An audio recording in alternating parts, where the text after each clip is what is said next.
show a video which will give you context of what the informal sector is, what are some of the interventions that can be taken before I call the esteemed panel to have a discussion on the topic.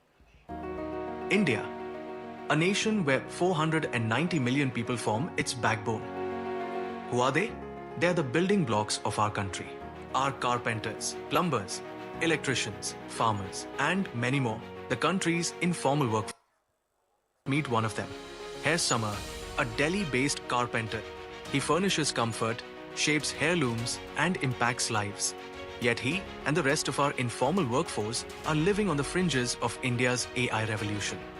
Now imagine a future where AI and frontier technologies reach everyone, where Samar learns new skills through personalized AI paths, earns verifiable digital credentials that prove his expertise, and unlocks better jobs, fair loans, and financial dignity. Imagine a future where AI helps India's informal workforce work smarter and safer. With AI as a catalyst, India can leapfrog systemic barriers and achieve transformative outcomes to empower India's informal workforce with frontier technologies.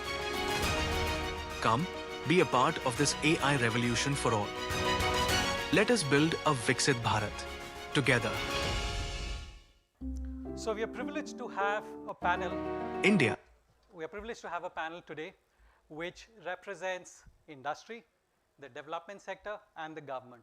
You know, all of the ecosystem has to come together to solve for this problem. So may I now invite my first panelist, Ms. Arundhati Bhattacharya, Chairperson and CEO Salesforce India. She's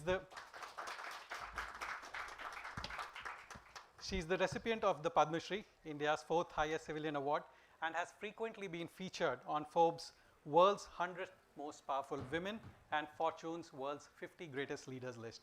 She is a strong advocate of responsible AI, inclusive technological adoption, and public-private collaboration for national growth. She is instrumental in expanding India's digital economy while embedding ethics, governance, and sustainability into technology ecosystems. Thank you, ma'am, for joining us today. Representing the development sector, we have the pleasure of inviting Mr. Aditya Nataraj, the CEO of Piramal Foundation. He's a prominent education reform leader and also the founder of Kaivalya Education Foundation and the Piramal School of Leadership. He's over 20 years of experience in the development sector, including a significant tenure with Pratham, driving volunteer-led literacy campaigns in rural India. He's been recognized as an Ashoka Fellow, an Echoing Green Fellow, and Aspen India Fellow. He's also the recipient of Times Now Amazing Indian Award in Education. Thank you, Aditya, for joining us. On the government side, again, I'm privileged to request Ms. Manisha Verma, Additional Chief Secretary, SEEID, Maharashtra. She's a 1993 batch IAS officer who has contributed to drafting transformative regulations in India like the National Food Security Act, the Forest Rights Act, the National Food Rights of Persons with Disabilities, Right to Education, Magnera, and others. She's been felicitated by the Honorable President, the Honorable Prime Minister, Niti Aayog, Honorable Governor, and Honorable Chief Minister for various initiatives, and is also a recipient of Maharashtra Foundation Award for Outstanding Public Services. Thank you, ma'am, for joining us. And to kick us off, I'm delighted to welcome Romal Shetty, CEO of Deloitte South Asia, to take the discussion forward. Thank you so much, Romal. Good afternoon, ladies and gentlemen, and always a privilege to have a wonderful panel here. So maybe I'll kick off first with you, Arundhati, to start with. As you know, when we did our study, obviously you and Aditya were significant contributors to that study. We've seen that the informal workforce basically faces about 5 really systemic roadblocks. One is being discovered and trusted. Second is getting some steady demand. Third is getting fair and timely payment. Then upskilling, that sort of translates into higher productivity. And of course, accessing protections, insurance and others. So how do you see these challenges playing out in the future, and what or which of it must be prioritized in the next 12 to 18 months? So given the fact that ours is a very populous nation, I don't think we have a way other than a digital way of addressing these solutions. In the sense that you might have a worker, say a person who works as a plumber, who might be really, really good at his job, and there might be very good opportunities in his village or in the village next to his, but he has no idea that it exists. So this lack of knowledge is not something that you can manage to do away with unless you have some kind of a marketplace where people can put in not only their credentials and their experience, but also be able to access the opportunities that are there for their kinds of jobs. That's one piece. The second piece is that unless and until we put all of these people together, we would also not understand what is the upskilling that is required for such people. Because more and more as days go by, we are realizing that everything is changing. All of the technology is changing. And the change in technology is such that requires people to be further upskilled. Now, how do you get that upskilling? How do you ensure that you have a verifiable certification, that you have gone through that upskilling? Again, you have got to come back to the digital area. Third is regarding getting payment on time, as you said. This is something, by the way, which is a very big problem across India. And it does not only impact your the blue-collared workers, it impacts even the MSMEs and the SMEs. And sadly enough, I would say it is the big corporates that are the worst at this, including the government. Means I cannot not include the government over there, because getting payments on time in India is something that is not considered to be at all important. It is one of the things that you do last. You have to do it, so you do it at some point of time. And this is not something that speaks well for us as a country. It really adds to the difficulty in doing business, because you're not funding people the moment that they need to be funded in.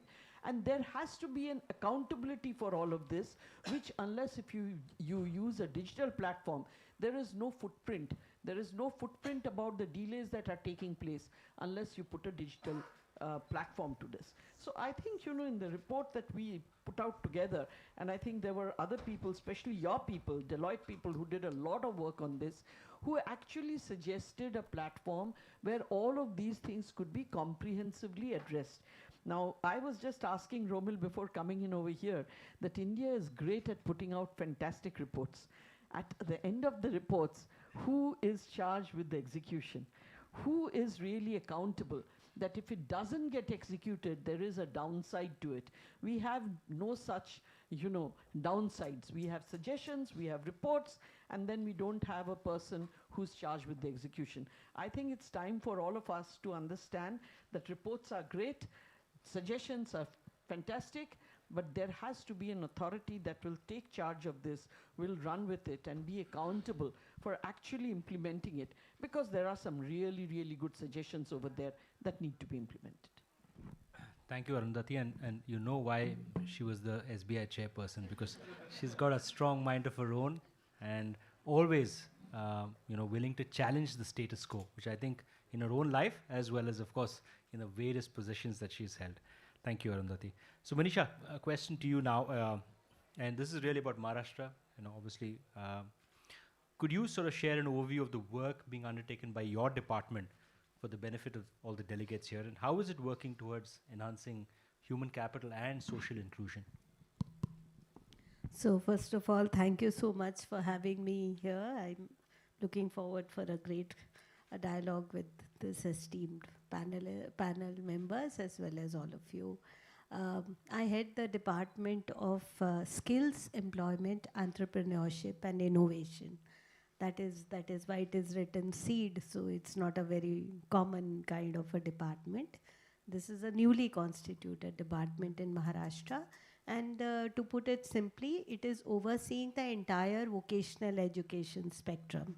So there is 1,000+ institutes, ITIs, government and private, which are the cutting edge. They are the cradle of creating skilled workforce for the industries, manufacturing and service sector, but mainly the manufacturing. And so all the ITIs are under the department oversight. But we are also looking at short-term skilling programs through our Maharashtra State Skilling Society. So all the Government of India programs and the state budget resources for skilling. Then we have a state board of vocational education and training. So if you are a private provider of skill training, then the accreditation and recognition of the courses is done by our state board, and affiliation is also given, because today you know that there is lot of duping of people, ordinary people. There is no information as to whether the courses which are given in the market are actually accredited or have a value. So this body does the independent assessment of the training institutes and gives affiliation and recognition. And then to complete this spectrum of, because you know that the students from ITIs or from people who are doing vocational education, they might have aspirations for higher education and independently also. So we recently you set up a public State Skills University, Ratan Tata State Skills University in Maharashtra. So that is also doing pretty well now, I mean in its infant stages. And then we have a Maharashtra State Innovation Society, which is under my department, which is looking at promotion of startups and incubators. So this is a whole spectrum of the work that we are doing. But not to miss out the vulnerable groups for social inclusion, we are also partnering with agencies to do skilling for jail inmates, prisoners in jail, people with disabilities, women, tribal areas and all. So that in brief is the work that we are doing. Thank you, Manisha. Aditya, one of our core insights from our study was that productivity gaps often come from sort of inefficient workflows and tooling deficit rather than any work effort. So as we look to increase productivity 10x to really realize Viksit Bharat aspirations, what guardrails do you think should be in place so that technology augments workers, improves their safety and earnings, and does not really replace them altogether? Yeah. So thank you very much for having me on this panel. It was great fun to be part of the committee at Niti Aayog as well, which put this together, thanks to Deloitte's efforts. I think when we're talking about this informal labor force, we're all imagining this electrician who's coming to our house, right? And so we're imagining an upgrade of that. We at the Piramal Foundation are working with the bottom quartile of India. Okay? Largely the top quartile is sitting in this room and driving the growth. The next quartile sort of supports that growth by being drivers, electricians, plumbers. The next quartile is just about surviving. And the fourth quartile, honestly, first of all, you have to tune into it to even understand how badly off there are. There are still, as per official statistics, over 200 million people in India in poverty, right? So the areas where we focus, which are the 5 eastern states, for example, I mean, so when you're talking about productivity deficit, just I'll give you a few statistics, right? Because we're imagining this is a plumber who's coming into my house, and how do I increase this thing? But what about the women? 50% of India is women, right? And the states where we work with, Jharkhand, Assam, Chhattisgarh, Orissa, Bihar, these states, today the number is at 36% of women getting married below the age of 18. Now, what is going to be my productivity gap? I got married before the age of 18. My productivity is measured by how fast I produce the first child and the second child. And all my energy is going into just taking care of children. What is AI going to do for this girl who by the age of 20 has 2 children and at home? Right? What is it going to do for the tribal who's still in the Dandakaranya forest in South Chhattisgarh? So that group of people has lower growth rate than the median of India. As it is, they were lower, and they have lower growth rate. So really increasing productivity for that group, I think, is going to be key, because it's not about taking the top quartile to $29,000, right? That is going to happen, or it's going to happen because there are automatic mechanisms in place in the market to incentivize that productivity gain. The bottom quartile is not yet plugged into the market, right? These are the 70 million people who are in poverty in these 5 states. Out of them, the statistic is not having, 40% of those families don't have even one person who has had 6 years of education in the family. 6 years, we're not talking about 10th standard. So a lot of our programs are designed on, okay, 10th standard kiya, uske baad you're going to do ITI, you're going to do this thing. So this bottom quartile really needs, I think productivity gains are going to come by us understanding why the bottom quartile is not involved in the market, and what do we need to do 3 times, 4 times as hard so that they're not pulling the median of India down.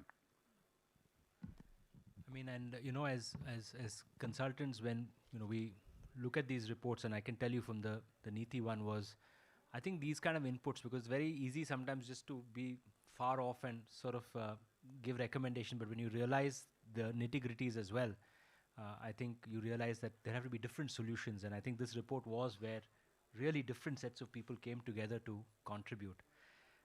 Arundhati, back to you in terms of, we created this persona-led, the carpenter, the cultivator, and we chose this because challenges differ, right? So cultivators face sort of volatility and information gaps, artisan face sort of market access, middleman dependence, textile workers face skills and technology gaps, and trade workers, of course, face income insecurity, migration, of course, pressures as well.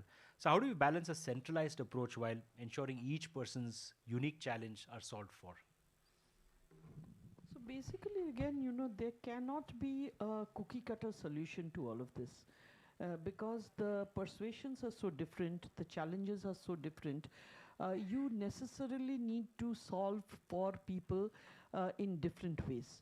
There are certain fundamental issues that bother all of these, whether it's a issue of access, issue of health, issue of basic understanding and literacy. These are all basic issues that need to get fixed at a very low level, in the sense at a very early level in their lives. But if you are looking beyond that, and if you are looking at vertical wise the different kinds of people and the different ecosystems that they work for, you necessarily will have to come up with different solutions.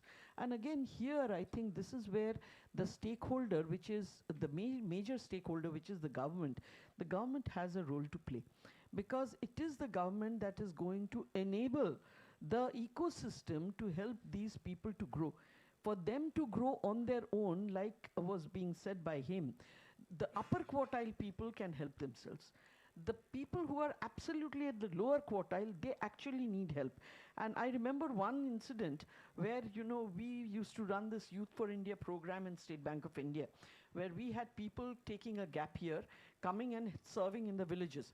Now, one such guy was serving in one of these villages of Dang tribals who work with bamboo. And he discovered that the equipments that they were working the bamboo with were basically Stone Age equipments. Literally Stone Age equipments. Now, just by changing the nature of the equipments that they were working with, and again, nothing very fancy, nothing with technology or AI, but just changing those equipments improved the quality of the product so much that it had a much better purchase in the market. So, solutions may be something that's very simple, but it is something that has to be innovated there by actually getting knowledge of what really is holding them back. So I think, again, this is something that needs a lot of work, and it needs a lot of work by people at that place, which again has to be partly the government.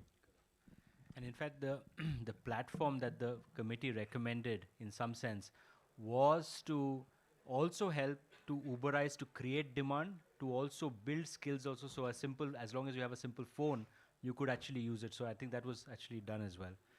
So Manisha, coming to the sort of the startup ecosystem, and and obviously Maharashtra has been doing phenomenally well in the startup ecosystem. So could you share how you're driving societal impact through this startup ecosystem?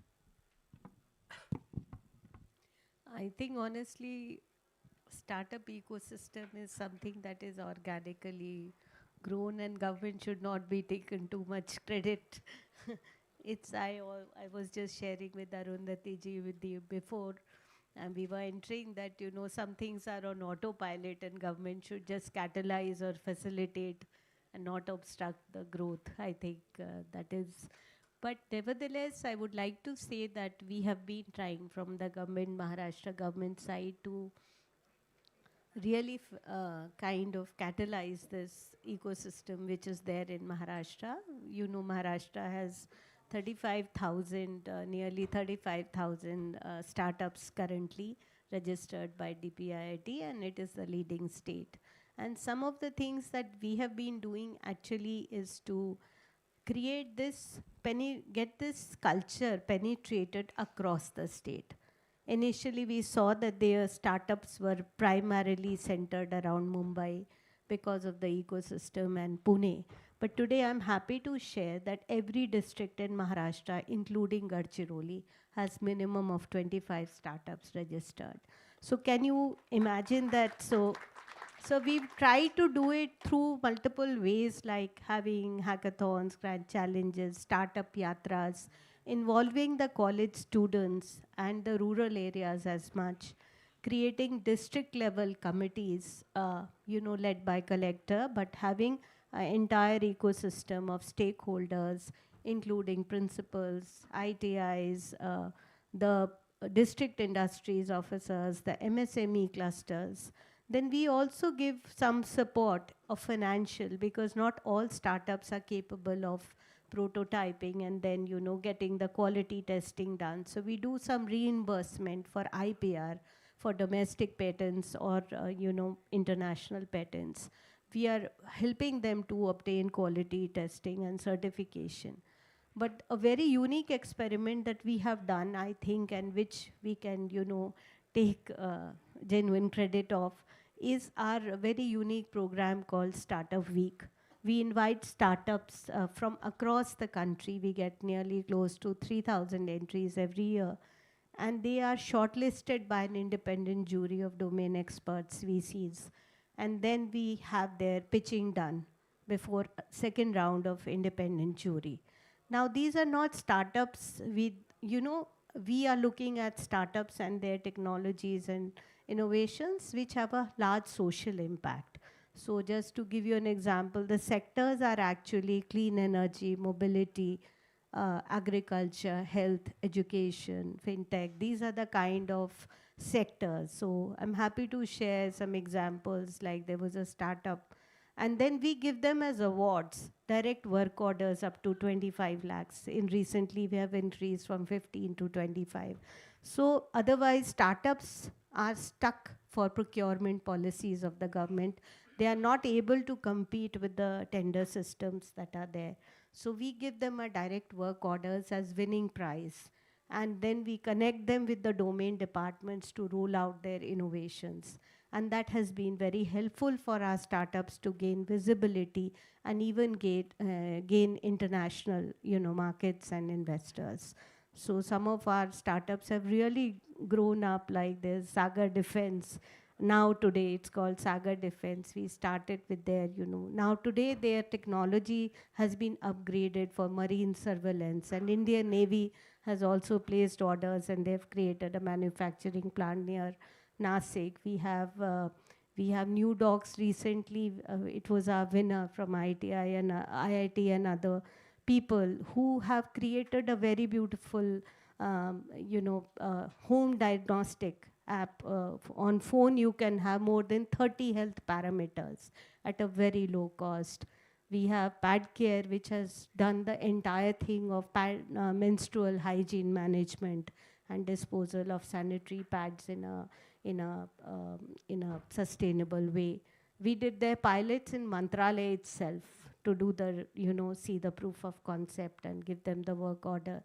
So we have, I think it is New Motors, I remember, very interesting for physically challenged people, that their wheelchair converts into a battery-operated two-wheeler when it for the disabled person. So I can cite lot of examples, and I would say even in the areas of agriculture and clean energy.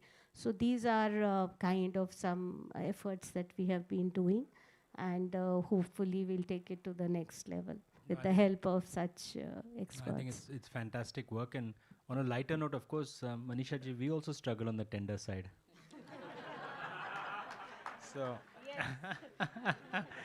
so maybe Aditya. It's a skill in itself.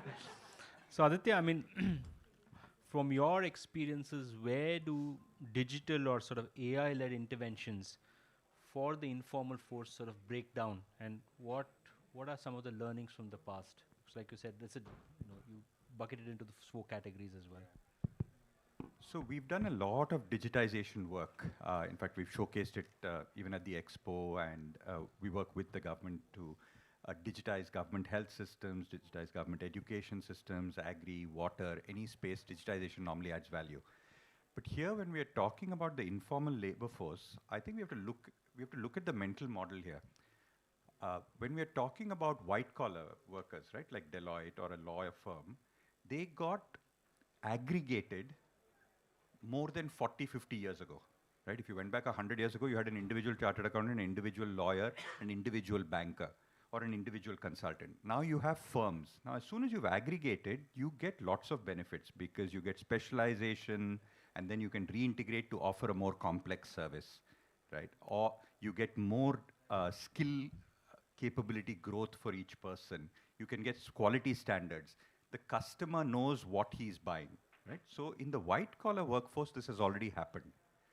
In the blue-collar workforce, on the other hand, tell me where you will go for quality of electrician, right? You'll end up asking your neighbors, हाँ वो अच्छा करता है लेकिन वो आता नहीं है. What about a carpenter, tailor? हाँ वो blouse अच्छा सिखाने मतलब मैं आपको भेजता हूँ. Right? We've not yet organized the blue-collar workforce in a way in which the customer can choose quality predictably, right? As an urban consumer, I will face more than 80 brands a day. Even my salt is branded, it's catch. You walk into a village today, nothing is branded, right? तो उस माझी के पास जाओ, वहाँ पे हींग अच्छी मिलती है. So the need to aggregate is very critical to improve quality of service. And this is what we tried with our farmer produce organizations in order they could improve. But if you see, there are multiple models for this aggregation, right? You can have the Fab India type model, right? The Fab Indias and the type model where it's a private sector Fab India, high design. High designs helped the entire supply chain in leather. Fab India helped in the entire textile supply chain, right? You can go in that private sector type model. The second model is that you can actually go in the Amul and the Seva model, which the firm itself is owned by the farmers. Today, when I buy Amul milk, 90% of what I pay goes back to the farmer, right? When you buy Nestle milk, it doesn't go back to the farmer. So when you buy Seva, when you buy Lijjat Papad, 90% is going back to the last person because it's organized as a cooperative. And the third is then you've got the urban clap model, right? Which is saying, okay, I will certify the person and he's got a 4.5 rating, so therefore you choose him. You choose this physiotherapist, you choose this carpenter, you choose this plumber. All these are aggregating in different ways and distributing incentives in different ways. I think unless we think of, but for the artisan who's 45 years old and doing a traditional kalamkari, you're expecting that someone's going to come and choose this particular piece without having branded that as a whole. I think actually his productivity is quite high. The problem is his realizations are not that high. What he's able to realize from the market is not as great as the actual craft. His actual understanding of where the design market is going in Paris or in New York or in Delhi is not as high in order to adapt his designs. And so the constraints, I think, is about aggregation of these workers, which is why I think the government's main program of NRLM, the National Rural Livelihood Mission, and the SRLM, which is of course very, very powerful in Maharashtra, Bihar, I think is extremely critical for aggregating workers at various levels in order that then you can improve quality, deploy technology, create incentives, create a common expectation of quality. Because otherwise, as a consumer, I'm not going to be willing to pay unless I'm sure of a certain quality level. So I have a last question to each of you. So what I'll request is maybe just a minute or two, quick one. So Arundhati, as part of the study, if you remember, we met about 70 personas. We had 70 stories, we had 70 different aspirations. But they all represent a 490 million workforce, 90% of the country's workforce. These are numbers, I believe these are numbers, but I believe the stories matter actually more. And as a reflection, if you could share a persona which stuck with you the most during our exercise. Well, one of the personas I think that stuck with me quite a lot was the hospitality sector. Now, that's a sector that's doing really well across India and across the world. And yet, it's a sector where we really haven't done anything very much, especially for the segment that is below the tier 1 cities. Whether you talk about the level of service, whether you talk about hygiene, whether you talk about the way that India tells its stories. And there are so many stories that India can tell, because this is a civilization that is 5,000 years old, and there are so many things that you can showcase over here. You have nature, you have the mountains, you have the seas, you have culture, you have temples, you have old structures. Like, you ask for it and it is there. And yet this is one sector where we really haven't done well. And it's very difficult to understand why. People in countries with far, far less are doing much, much better. And this also is a very labor-intensive sector. We talk about people not having enough jobs, and why not? Because this is a sector that can provide a lot of jobs. There are so many wonders in this country which we ourselves as Indians have not witnessed. Okay, and this, I think, is something that the government needs to take up on a really urgent footing, because not everything is going to happen on from the private side. But of course, the private sector coming in over here in full force, along with the government, should actually mean a great deal to us, because this is also not going to be something that is not going to give us foreign exchange. It will give us foreign exchange. It will give us enough amount of employment. And more than anything else, I think, it will showcase what India is all about, which I think is very important. So if you ask me, that was one place that I thought, we could do a separate study just on that, to see whether we could do something more for that particular segment. And I can tell you she was as passionate then also.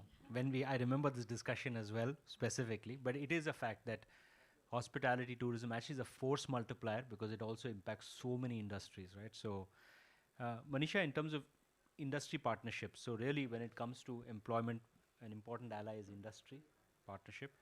What special efforts are there to sort of deepen collaboration between industry and the government for societal impact? A quick... Okay, before I go to industry, I just quickly wanted to respond, because I remembered I was few years ago tribal department secretary, and we used to have a small fund called Nucleus Budget Fund, which was untied. We could do some locally contextualized responses. So I do remember one of my department officers saying कि ma'am मुझे tribal areas में homestays बनाने हैं. And beyond Nasik, there's Bhandardara Falls and area, and there is fireflies. There is a cluster of tribal villages which have got these fireflies before the monsoon sets in. It's a beautiful sight. I would ask some of you to explore if you haven't. And then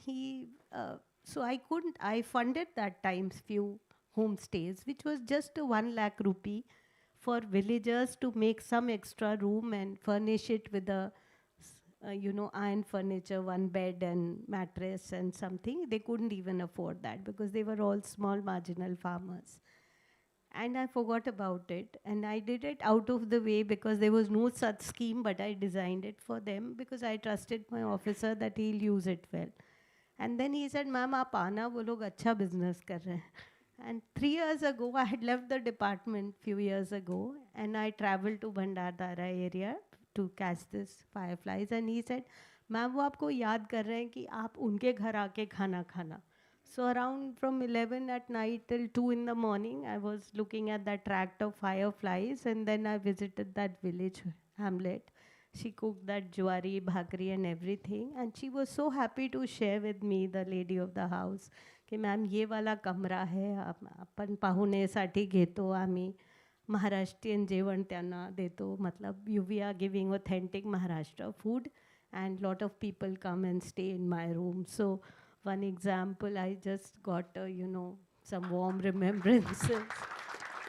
And I'm sure there are so many efforts that are happening, but as ma'am was saying, we have so much to do in terms of aggregation, a systematic kind of approach to kind of tap the potential of tourism as well as our rich culture and diversity that we have. Coming quickly to industry, we've created, industry has a major role, because we keep talking about industry aligned courses, matchmaking for the job seeker and job provider, but it is our industries which are the job providers, whether it is small scale industries, MSMEs, or they are big industry associations or service sector. So what we have done is actually to modernize curriculum of our ITIs. We have started, we have created a PPP policy, public-private partnership, in which we are ensuring that if an industry-led anchor partner is there, we will give our ITI management to the industry for 10 years or 20 years. And we will give them freedom to design curriculum, to have expert faculty, and even converge our resources. This is something that Maharashtra did before. Recently, Government of India has also announced PM Setu scheme, which is akin to this kind of concept of developing ITIs along with industry partnership. But on a regular basis also, we are trying to tap industry expertise for OJT on the job training, apprenticeship programs, advising our institutions, academic institutions. Another good example I would just like to share, because it's a recent one, we have introduced short-term training courses and opened the ITI to non-ITI students in the evening for optimal utilization. So in the evenings and on, we can have short-term skilling programs. We are looking for partnerships. One good partnership we have done is with Mahindra Tractors in Gadchiroli for tribal students again. And we've done the first batch of certification in Mahindra Tractors technology, and with 100% placement in Gadchiroli. So some things like these, I can give you examples of industry partnerships. Thank you, Manisha. Aditya, final But question. one line, this is not enough. These are, we really need industry to engage very deeply. There are structural kind of issues that we are really open to partnerships, but I think industry needs to come forward. Aditya, final question to you. Of course, the Piramal Foundation has really deep experience in community-led development, the last mile governance, and of course, behavioral change. In your view, what behavioral change levers are the most critical to sort of unlock adoption and also trust amongst the informal workers? You're asking a question about which we spend all our time on, and I'm going to try and summarize it in 2 minutes. Let me give you an example of a very basic technology, right? Government of India has a huge national digitization program for healthcare workers. There are over 1 million ASHA workers in India who are the last mile delivery for all health services.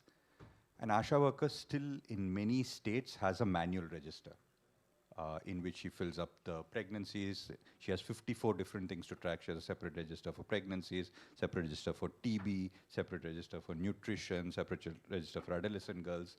In most states, that was not yet.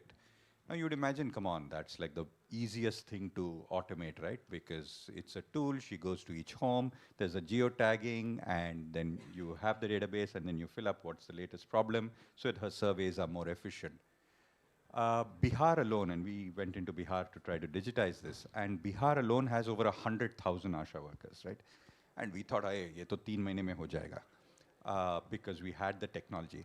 The point is that technology adoption is a separate skill from the technology, right? And when you think of technology adoption, again, we are thinking of the white-collar person in this room. When we saw the people who had to adopt this, we saw that they were in 4 categories. Category 1 is people who are over 50, okay, and have never used any technology. She's not even used a dumb phone. Now suddenly you're asking her on the smartphone to collect her wage. She's saying, "Bitiya ko de do, wo kar degi." Okay? So we have to remember that there are people who are 50 to 75 and they're in the government workforce as ASHA workers, right? So there's a people who don't even have dumb phone. That's about a quartile. The second quartile is people who still have a dumb phone and not a smartphone. So they use it for call.